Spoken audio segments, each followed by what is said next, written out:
Times news channel देख रहे आप सभी दर्शकों का बहुत बहुत स्वागत है। मैं हूं रमनदीप कौर। इस वक्त की बड़ी खबर आ रही है प्रयागराज से। क्या है पूरा मामला, देखने के लिए बने रहिए हमारे साथ। संगम नगरी प्रयागराज के रेलवे जंक्शन पर एडीजी जोन प्रयागराज व आईजी रेंज प्रयागराज ने भौतिक निरीक्षण कर आम जनमानस से संवाद स्थापित कर फीडबैक लिया। साथ ही रास्ते से अतिक्रमण हटवाया गया। साथ ही नियमों का उल्लंघन व अवैध वसूली करने वालों के खिलाफ संबंधित कार्रवाई के लिए निर्देशित किया गया। बता दें, जहां प्रयागराज जंक्शन पर ड्रॉप एंड गो में लोगों से पैसे की अवैध वसूली की जाती थी स्टैंड के नाम पर, और मनमानी वसूली से लोग परेशान थे। ऐसे में अब वहां पर वसूली नहीं हो रही है और सारी चीज़ बंद हो गई। साथ ही ई रिक्शा वालों से भी फीडबैक लिया गया।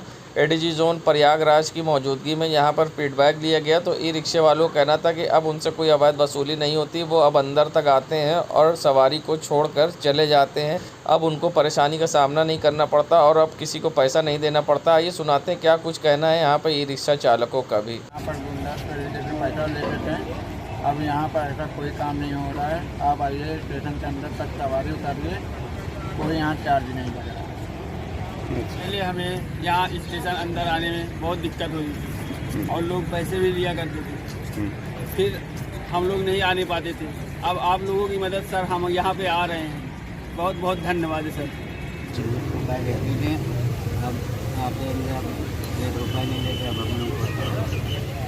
अब पहले अब कोई दिक्कत तो नहीं होती आने में, कोई रोक टोक नहीं है ना। करेली थाना अंतर्गत भावापुर सावित्री गेस्ट हाउस के पीछे एक घर में चोर ताला खोलकर लगभग लाखों के सामान चोरी कर चंपत हो गए। बताया जा रहा है कि स्वर्गीय जगतपत तिवारी के पुत्र हर्षित तिवारी अपनी माता के साथ इस मकान में रहते हैं। वे 22 तारीख को दोपहर 12 बजे किसी रिश्तेदार को देखने के लिए हॉस्पिटल गए थे। इसके बाद वे रात को वहीं रुक गए। जब सुबह आए तो सुबह मोहल्ले के लोगों ने गेट खुला देखा तो अंदर घुसकर हर्षित को आवाज़ लगाई। आवाज़ नहीं आने पर मोहल्ले वासियों ने उनके मोबाइल में फ़ोन किया तो उन्हें बताया कि मैं घर पर नहीं हूं। तभी मोहल्ले वालों ने बताया कि आपके घर का गेट का ताला खुला हुआ है। इतना सुनते हर्षित तिवारी के होश उड़ गए और तुरंत अपने घर रवाना हुए। घर पहुंचते ही उन्होंने देखा कि घर में सामान बिखरा पड़ा है और कमरे का दरवाज़ा टूटा है। अलमारी भी का दरवाज़ा टूटा हुआ है और अंदर से कैश व कई लाख रुपए के गहने गायब हैं। हर्षित तिवारी ने पुलिस को फ़ोन किया। मौके पर पहुंची पुलिस जांच पड़ताल में जुट गई है। आसपास लगे सीसीटीवी कैमरे में 3 लड़के बाइक से उनके घर के पास दिख रहे हैं। चोरी सुबह भोर में 3 से 4 के बीच हुई है। वहीं अब सीसीटीवी सामने आया है जिसमें चोर आते जाते दिखाई दे रहे हैं और सरिया उनके हाथ में है। और अब देखना ये है कि पुलिस इन पर किस तरह से कार्रवाई करते हुए इनको सलाखों के पीछे भेजती है।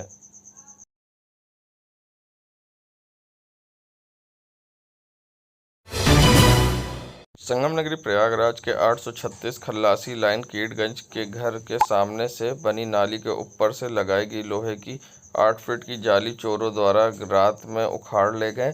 घर के सामने रोड पर जब सामान सुरक्षित नहीं तो कहाँ आदमी सुरक्षित होगा। कुछ महीने पहले इसी घर से लाखों रुपए का सामान भी चोरी हुआ था और क्षतिग्रस्त हुए किया गया था। बता दें, पुलिस अभी तक चोरों को नहीं पकड़ पाई है और घर के सामने से चोरी हुई लोहे की ग्रिल। संगम नगरी प्रयागराज ये नज़ारा है चौक क्षेत्र का, जहां आप देख सकते हैं सड़कों पर गाड़ियां खड़ी रहती हैं नो पार्किंग जोन में, मगर इस पर किसी प्रकार की कोई कार्रवाई नहीं होती है। जहां एसएसपी प्रयागराज द्वारा सख्त आदेश है कि नो पार्किंग जोन में गाड़ियां न खड़ी हो, उसके बावजूद यातायात विभाग इस पर कोई भी अंकुश लगाने में नाकाम है और चौक क्षेत्र की सड़कों पर नो पार्किंग जोन में खड़ी होती गाड़ियां, जिससे जाम की समस्या होती उत्पन्न, आने जाने वाले लोग होते परेशान। इन पर कार्रवाई करने में यातायात विभाग नाकाम। अरविंद केजरीवाल के घर पर पड़ी सीबीआई रेड के बाद अब सामाजिक न्याय मोर्चा के संयोजक आरिफ इकबाल ने निशाना साधा। क्या कुछ कहा है उन्होंने, आइए सुनाते हैं। यूपी के मुख्यमंत्री अरविंद केजरीवाल जी के प्रधान सचिव अभी गिरफ्तार हुए हैं और अभी केजरीवाल साहब ने कहा कि मुझे ईमानदार मुख्यमंत्री का तमगा मिला है। अगर ईमानदार मुख्यमंत्री का तमगा प्रधान सचिव गिरफ्तार हुआ है तो हमको ये लगता है कि उनको किसी जांच से या उनके अगर किसी चीज़ का डर ना हो तो इन्वेस्टिगेशन के लिए वो फ्री रहें, क्योंकि इससे पहले भी तमाम विपक्षी नेताओं के केंद्र सरकार ने अगर बदले की भावना से जांच भी कराई या पश्चिम बंगाल के मुख्यमंत्री ममता बनर्जी के ऊपर कुछ नहीं हुआ, फारूक अब्दुल्ला का कुछ नहीं हुआ, केसीआर साहब का कुछ नहीं हुआ, नीतीश कुमार भी जब नेता विपक्ष में थे एक बार, जब लालू प्रसाद यादव जी के साथ उनके सरकार मिलकर बनाई थी 2015 महागठबंधन पे, उस पर भी उन पर कुछ नहीं हुआ। इनके भतीजे, रिश्तेदार, भांजे, इनके ऊपर आँच आई। लेकिन जब पंजाब के मुख्यमंत्री चन्नी साहब डायरेक्ट उनका भांजा भतीजा इन्वॉल्व हुए थे तो उनके ऊपर आँच आई। ईडी में जांच में उनके यहाँ सारे सबूत पाए गए। अगर इनको डर नहीं है तो हमको नहीं लगता अगर कोई आदमी ईमानदार है और कहीं से कोई कागजी एविडेंस अगर नहीं है, कोई लिखा पढ़ी में कोई एविडेंस लेन देन का, तो उनको डर नहीं होना चाहिए। अगर उन प्रिंसिपल सेक्रेटरी ने अगर उनके लेवल तक जांच हुई है तो वो क्लियर हो जाएगा, इन्वेस्टिगेशन का मैटर, उनको डरना नहीं चाहिए। अब ये तमगा देना ना देना, अब ये तो इन्वेस्टिगेशन का मैटर है। इन्वेस्टिगेशन में क्या निकल के आता है, क्योंकि चोर की दाढ़ी में तिनका, अगर डर होगा, अगर किए होंगे तो इन्वेस्टिगेशन में आ जाएगा। क्योंकि इससे पहले भी तमाम विपक्षी नेता बरी होकर चले आए हैं, अदालतों से बरी होकर आए, जांच से बरी होकर आए। मनमोहन सिंह साहब 10 साल प्राइम मिनिस्टर है, 2G स्पेक्ट्रम घोटाले में बरी होकर चले आए, जबकि उसी 2G स्पेक्ट्रम घोटाले के बेसिस पे उनकी सरकार चली गई। इसी को एनडीए ने मुद्दा बनाया था और सरकार गिर गई। लेकिन 2G स्पेक्ट्रम की एक लंबी जाँच के बाद वो सरकार, उनको क्लीन चिट मिल गया, बरी। दिल में बसता है गांव, और गांव देश की समृद्धि उसके गांव से ही है। देश के तकरीबन 6 लाख से अधिक गांव हैं जो 6000 से अधिक ब्लॉक और 750 से अधिक जिलों में बांटे हैं। पंचायती राज का तात्पर्य सुशासन से है और ये व्यवस्था शासन के विकेंद्रीकरण तहत की गई है। पंचायती राज संस्था को भारत के सबसे पुराने शासी निकायों में माना जाता है। हर साल सत्ता के विकेंद्रीकरण के इतिहास क्षण के यादगारों को बनाने के लिए 24 अप्रैल को राष्ट्रीय पंचायती राज दिवस मनाया जाता है। पंचायती राज दिवस की व्यवस्था कोई नई व्यवस्था नहीं है, ये प्राचीन काल से चली आ रही और एक बेहतरीन व्यवस्था है। बलवंत राय समिति के सुझाव के बाद तत्कालीन प्रधानमंत्री पंडित जवाहरलाल नेहरू ने उस समय सबसे पहले 2 अक्टूबर 1959 को राजस्थान के नागौर जिले में पंचायती राज व्यवस्था को लागू किया था। इसके कुछ क्षण बाद इसको आंध्र प्रदेश में शुरुआत हुई थी। पंचायती राज दिवस पहली बार 24 अप्रैल 2010 को मनाया गया था। ये दिन 1992 में संविधान के 73वें संशोधन के अधिनियम का प्रतीक है। इस ऐतिहासिक संशोधन के जरिए जमीनी स्तर की शक्तियों का विकेंद्रीकरण किया गया और पंचायती राज नाम की एक संस्था की बुनियाद रखी गई। पंचायती राज मंत्रालय हर साल 24 अप्रैल को राष्ट्रीय पंचायती राज दिवस के रूप में मनाया जाता है। 73वें संविधान के तहत संशोधन में भाग 9 जोड़ा गया, जिसके अतिरिक्त पंचायती राज से संबंधित उपकरणों की बात की गई। साल 2010 में 24 अप्रैल को हर साल ये दिवस मनाया जा रहा है। इस दिन बेहतर प्रदर्शन करने वाली पंचायती राज को पुरस्कृत करने का भी प्रावधान किया गया है। पंचायती राज दिवस क्यों मनाया जा रहा है? पंचायती राज दिवस हमारे देश के प्रधानमंत्री पंडित जवाहरलाल नेहरू ने 73वें संशोधन के बाद इसे लागू किया था और 2 अक्टूबर 24 अप्रैल 2010 को इन्होंने जो है मनमोहन सिंह जी ने इसको मनाने का जो है फैसला लिया। तब से जो है पंचायती राज दिवस मनाया जाने लगा। इसको एक तरीके से देखा जाए तो ये गांव की सरकार, हमारी सरकार के रूप में भी लोग इसको लेते हैं कि एक पंचायती व्यवस्था लागू होने से बहुत से गांव में जो जन संभावनाएं जो पहुंच नहीं पाती थी, उनकी बातों को जमीनी स्तर तक पटल पर रखा जाने लगा है इस प्रथा को लागू करने से। बताते चले पंचायती राज दिवस को बड़े हर्षोल्लास के साथ मनाया जाता है। संगम नगरी प्रयागराज, जहां प्रयागराज के गंगा पार में हुई 5 लोग की हत्या के बाद अब कांग्रेस के प्रवक्ता सैयद साहब ने सरकार पर और कानून व्यवस्था को लेकर सवाल खड़े करे हैं और साथ ही उन्होंने सरकार से दोषियों के खिलाफ सख्त कार्रवाई की मांग करते हुए निशाना साधा है। साथ ही उन्होंने बढ़ते अपराध को लेकर प्रयागराज में चिंता जाहिर की है और क्या कुछ कहा है कांग्रेस के प्रदेश प्रवक्ता सैयद साहब ने। आइए सुनाते हैं आपको किस तरह से उन्होंने योगी सरकार से क्या मांगे की है। नहीं, देखिए, मेरी पार्टी इस तरह से देखती है कि पिछले दिनों भी यहाँ पर 5 हत्याएं हुई थी और यहाँ पर जो इलाहाबाद के अंदर हत्याओं का दौर चल रहा है और ये फर्जी नारे, बुलडोज़र जैसे नारे के माध्यम से जनता का ध्यान उधर अपना आकर्षित करना चाहते हैं। लेकिन पूरी तरह से ये लॉ एंड ऑर्डर विफल है और प्रशासन एकदम निकम्मा साबित हो रहा है और ये बुलडोज़र के नाम पर तमाम तरह के लोगों का ध्यान इधर उधर भटका रहे हैं। मेरा यही कहना है कि इसकी जांच होनी चाहिए जो लोग इसमें दोषी हैं उन्हें दंडित किया जाना चाहिए कि अपराधियों के इतना साहस हो गया कि एक परिवार के 5-5 लोगों की हत्या कर दे रहे हैं और हत्या करने के बाद उस पूरे घर को जला दे रहे हैं। इससे साबित होता है कि उत्तर प्रदेश में कानून का शासन नहीं है, उत्तर प्रदेश में अपराधियों और माफियों का शासन चल रहा है और इनका ये जो फर्जी तांडव है माफिया विरोधी वाला, ये फर्जी है। एक तरफ भीषण गर्मी तो दूसरी तरफ सब्जियों के बड़े दाम को लेकर अब बाज़ारों में सन्नाटा पसरा है और सब्जियों की दुकानों पर सन्नाटा दिखाई दिया। ऐसे में किस तरह से घर चलाना मुश्किल हुआ है गृहिणियों को और किस तरह से उनको समस्या हो रही है और किस तरह से थाली का स्वाद खराब हो गया है। क्या कुछ कहना है इस पूरे मामले पर महिलाओं का कि सब्जी के बड़े दामों ने किस तरह से मुश्किलें बढ़ाई हैं और अब बाज़ारों में भी सन्नाटा। आइए सुनाते हैं क्या कुछ कहना है महिलाओं का।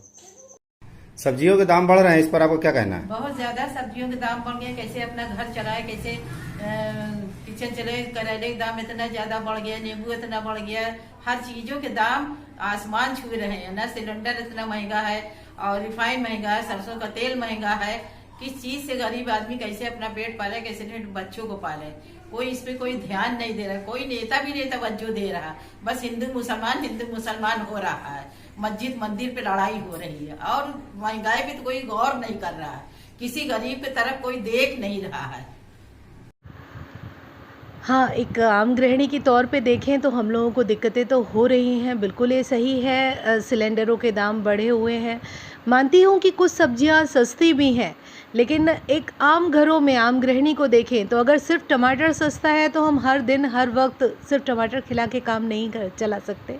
हमें और भी चीज़ें होती हैं, किचन की ज़रूरतें होती हैं, तो दिक्कतें आ रही हैं सामान्य घरों में, सामान्य गृहिणियों को कि वो महंगी सब्जियों के बगैर अपने घर का बजट कैसे ठीक रख सकती हैं। सब्जियों के दाम काफी बढ़ रहे हैं, इस पर आपको क्या कहना है? सब्जियां तो आसमान छू रही हैं, अपना घर चलाना बहुत मुश्किल हो रहा है। इधर सिलेंडर के दाम बढ़े थे, फिर सरसों के तेल बढ़े, रिफाइन का दाम बढ़ा है। घर चलाना तो बेहद ही मुश्किल हो रहा है। हम लोग गरीब तबके के लोग हैं, अपना घर चलाना बेहद ही परेशानी का एक बन गया सबक। संगम नगरी प्रयागराज की नज़ारा है हेवट रोड की सड़कों का, जहां आप देख सकते हैं किस तरह से सड़कों का विकास हुआ है और किस तरह से सड़क बनी है। और ये नज़ारा है मंत्री नंदी के क्षेत्र का, जहां पर सड़कें गड्ढा युक्त हैं, जहां 5 साल होने के बाद दोबारा सरकार बनी है योगी सरकार, मगर उसके बावजूद यहाँ की सड़कों का आज तक नहीं हो पाया सुधार, ना ही सड़कें हुई गड्ढा मुक्त। हाल ही में पैचिंग कराई गई थी, उसके बाद फिर उखड़ी सड़कें और हुई गड्ढा युक्त, आने जाने वाले होते दुर्घटनाग्रस्त।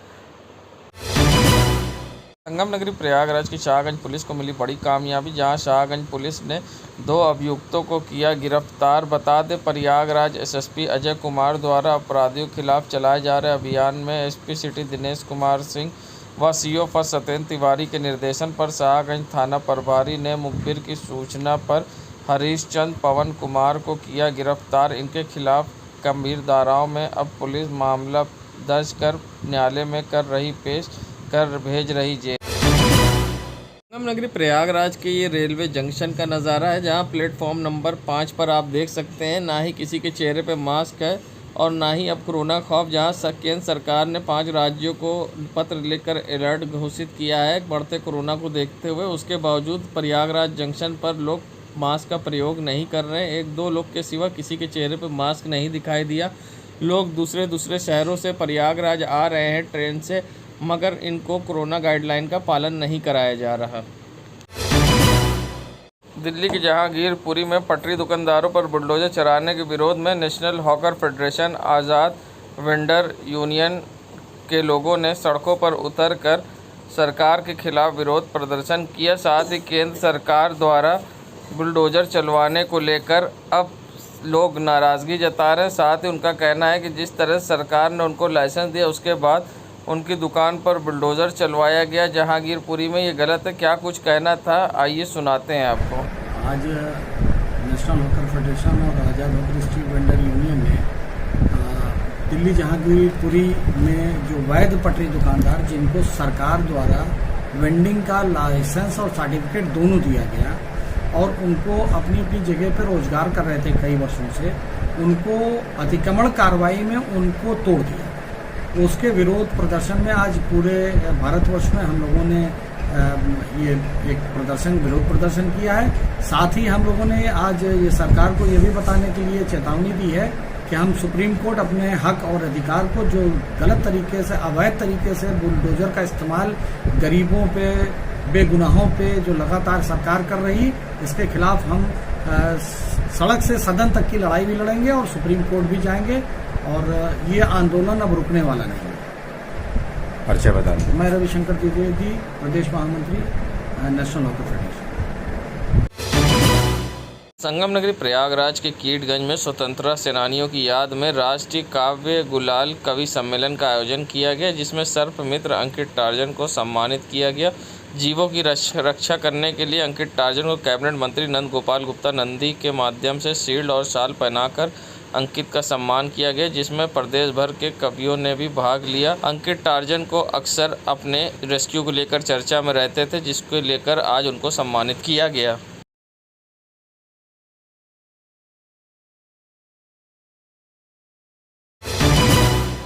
खुलदाबाद पुलिस ने एक अभियुक्त को पशु क्रूरता मामले में किया गिरफ्तार। बता दें, प्रयागराज एसएसपी अजय कुमार द्वारा अपराधियों के खिलाफ चलाए जा रहे अभियान में एसपी सिटी दिनेश कुमार सिंह व सीओ फर्स्ट के निर्देशन पर खुलदाबाद थाना प्रभारी ने मुखबिर की सूचना पर दीपक उर्फ आशीष को पशु क्रूरता के मामले में किया गिरफ्तार। खुलदाबाद पुलिस अब पशु क्रूरता अधिनियम के तहत कार्रवाई कर भेज रही जेल। अतरसुइया पुलिस को मिली बड़ी कामयाबी, जहां अतरसुइया पुलिस ने 4 अभियुक्तों को किया गिरफ्तार।